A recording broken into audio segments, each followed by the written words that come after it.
Kalimantan Barat merupakan provinsi terbesar keempat di Indonesia dengan jumlah penduduk sebanyak 5,5 juta jiwa. Sebagian besar luas tanah di Kalimantan Barat adalah kawasan hutan, yaitu seluas 42,32%. Secara geografis, Kalimantan Barat dilalui oleh garis khatulistiwa, tepatnya di atas kota Pontianak. Karena pengaruh letak ini, maka Kalimantan Barat merupakan salah satu daerah tropik dengan suhu udara cukup tinggi serta diiringi kelembaban yang tinggi pula. Kondisi lingkungan hidup di Kalimantan Barat pada tahun 2019 memiliki berbagai permasalahan pelik, ditandai dengan adanya perubahan tutupan hutan dan lahan, penurunan kualitas air, kebakaran hutan dan lahan gambut, serta pengelolaan sampah dan limbah. Assalamualaikum warahmatullahi wabarakatuh. Kami saat ini di Kalimantan Barat berkaitan dengan isu-isu lingkungan, terutama dalam menjaga kelestarian hutan dan tanaman-tanaman asli Kalimantan Barat. Kita berupaya untuk terus melakukan edukasi, ya baik itu sifatnya kelompok maupun perorangan. Salah satu yang program kita adalah melahirkan sebanyak mungkin desa dengan status mandiri. Desa itu ada sangat tertinggal, berkembang, maju, dan mandiri. Nah, ketika satu desa sudah jadi desa mandiri, keterkaitan dengan masalah lingkungan setidaknya ada 4 variabel di situ. Dan 4-4-nya ini adalah bagus.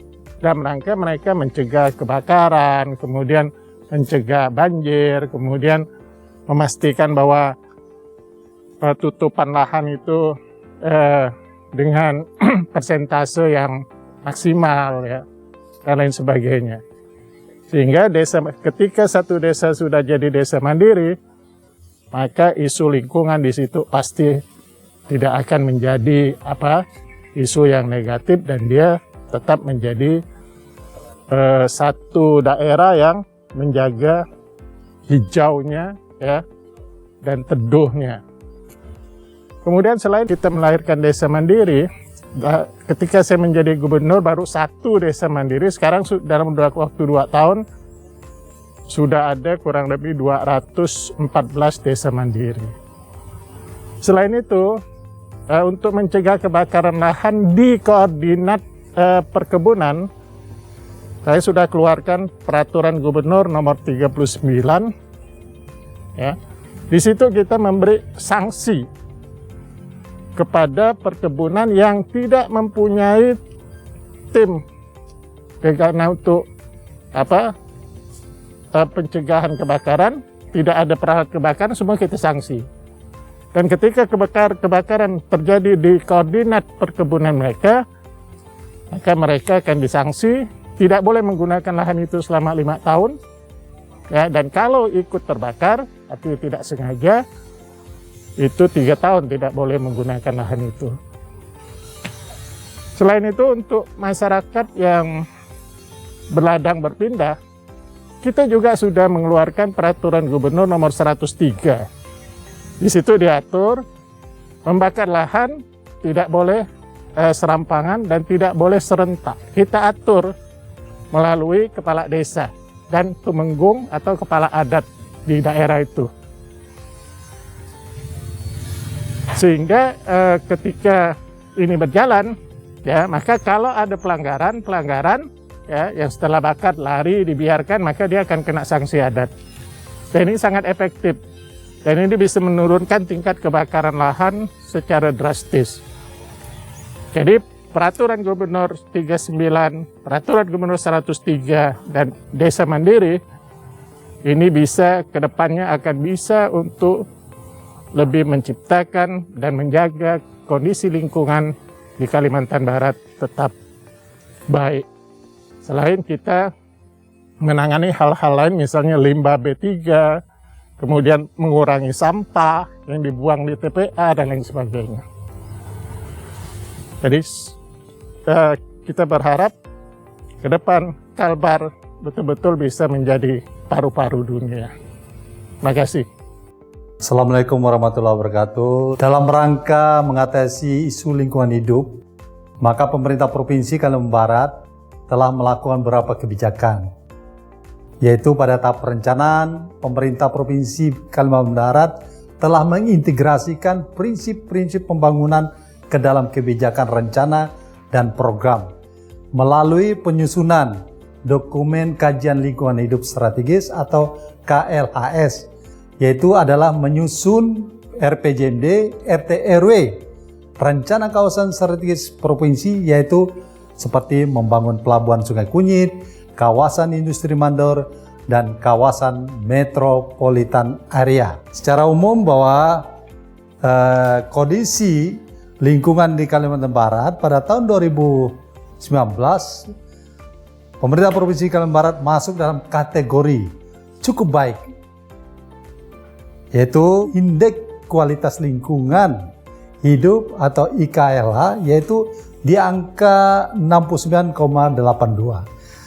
Nah, ini memang masih berada di atas IKLH nasional.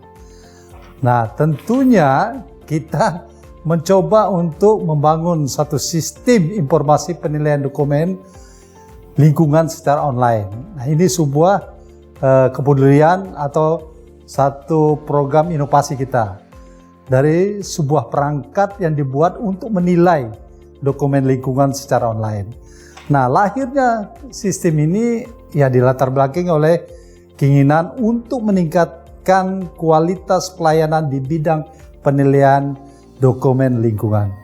Tujuan dari pembuatan sistem ini adalah untuk memberi kemudahan dalam pelaksanaan penilaian dokumen lingkungan dan meningkatkan transparansi proses penilaian lingkungan, dokumen lingkungan maksudnya.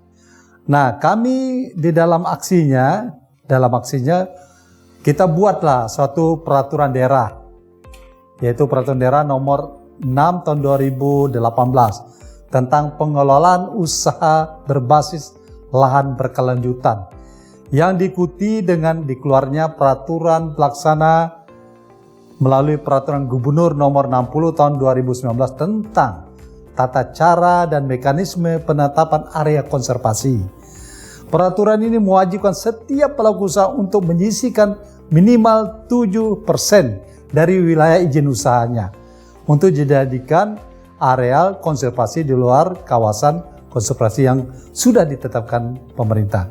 Nah, oleh karena itu kami telah ada namanya Grand Collaboration, yaitu membangun kawasan hutan ya untuk membangun ekonomi masyarakat di kawasan tersebut, yaitu memanfaatkan hasil hutan bukan kayu untuk bernilai ekonomis, sehingga ada kepedulian masyarakat di sekitar area yang kita anggap area bernilai konservasi tinggi ya, untuk mereka mencintai lingkungan, untuk mencintai hutan, ada sense of belonging terhadap kawasan yang di tempat mereka tinggal.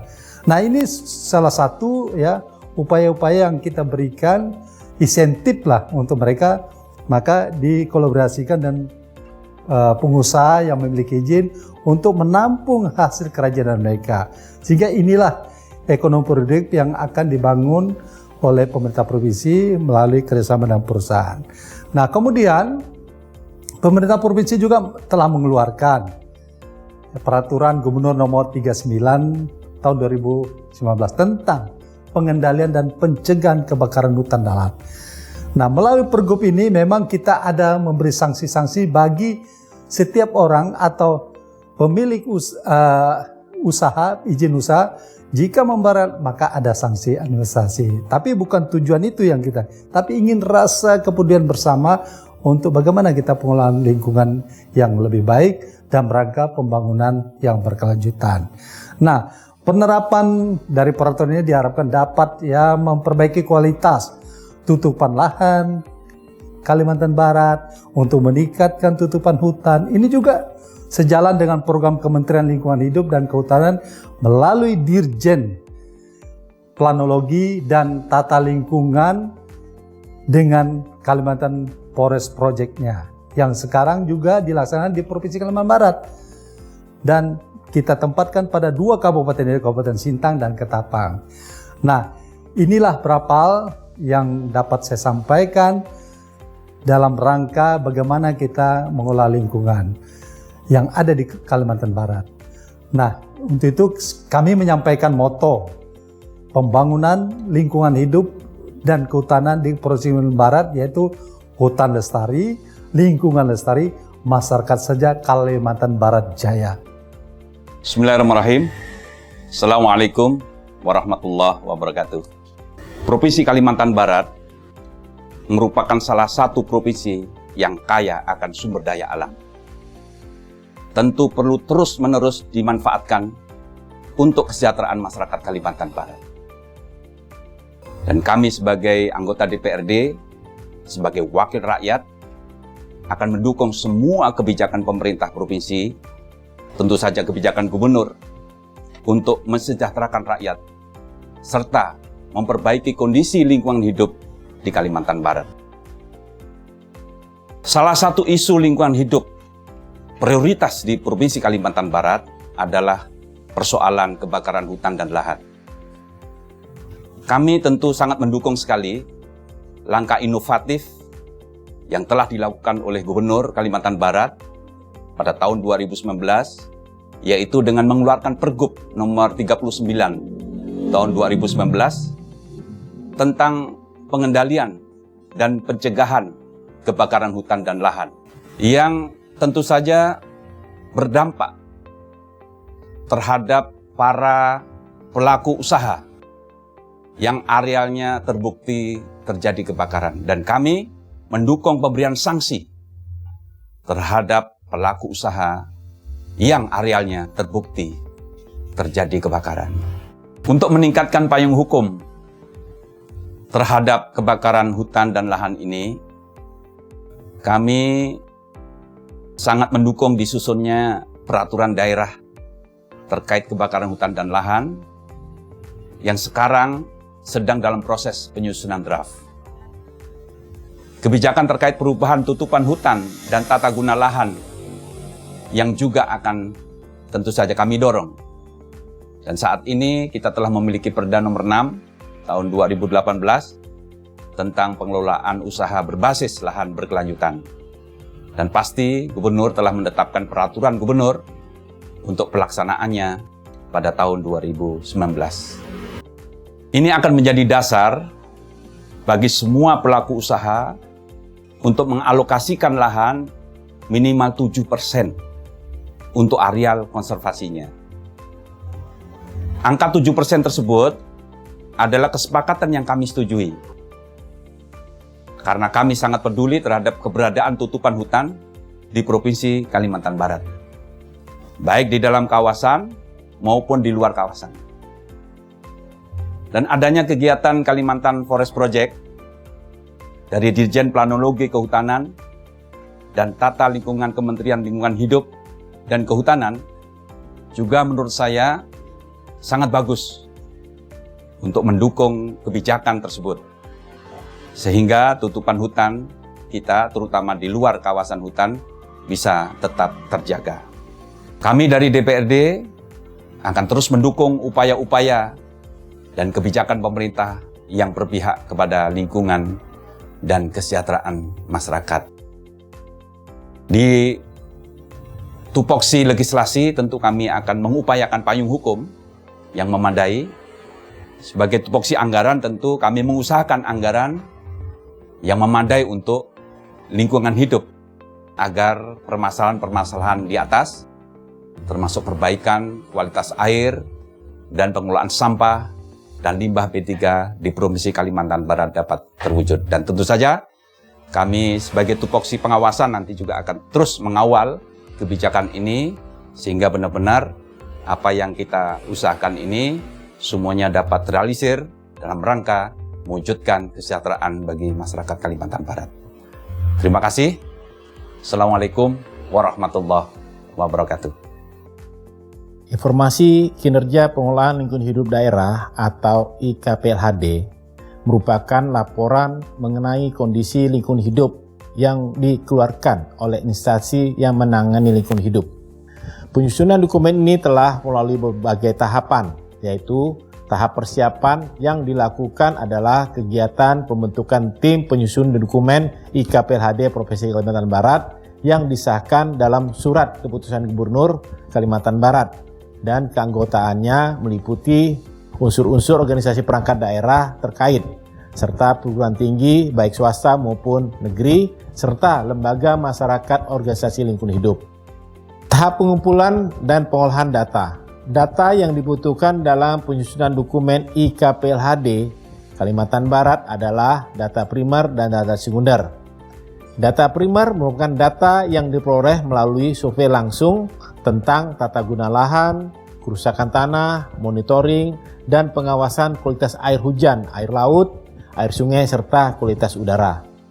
Data sekunder merupakan data yang diperoleh dari berbagai sumber, yaitu peraturan perundang-undangan, kegiatan atau program yang dilakukan oleh OPD atau instansi terkait, serta lembaga masyarakat atau organisasi lingkungan hidup, serta jurnal dan beberapa literatur lainnya.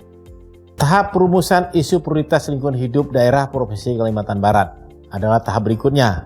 Kemudian dilanjutkan dengan tahap analisis data yang memuat analisis driving force, pressure, state, impact, and response. Kemudian juga membahas inisiatif atau inovasi yang dilakukan oleh kepala daerah dan masyarakat dalam upaya menjaga kelestarian dan kualitas lingkungan hidup Provinsi Kalimantan Barat. Terakhir adalah penyusunan rumusan atau eksekutif summary yang merupakan ringkasan dokumen IKPLHD Provinsi Kalimantan Barat. Dalam kesempatan ini, kami juga menyampaikan apresiasi kepada Ditjen Planologi Kehutanan dan Tata Lingkungan, Kementerian Lingkungan Hidup dan Kehutanan Republik Indonesia melalui Kalimantan Forest Project yang telah memfasilitasi pembuatan video ini serta kegiatan lainnya yang telah dilakukan dalam mendukung pencapaian program pembangunan berkelanjutan di Kalimantan Barat. Sekian dan terima kasih.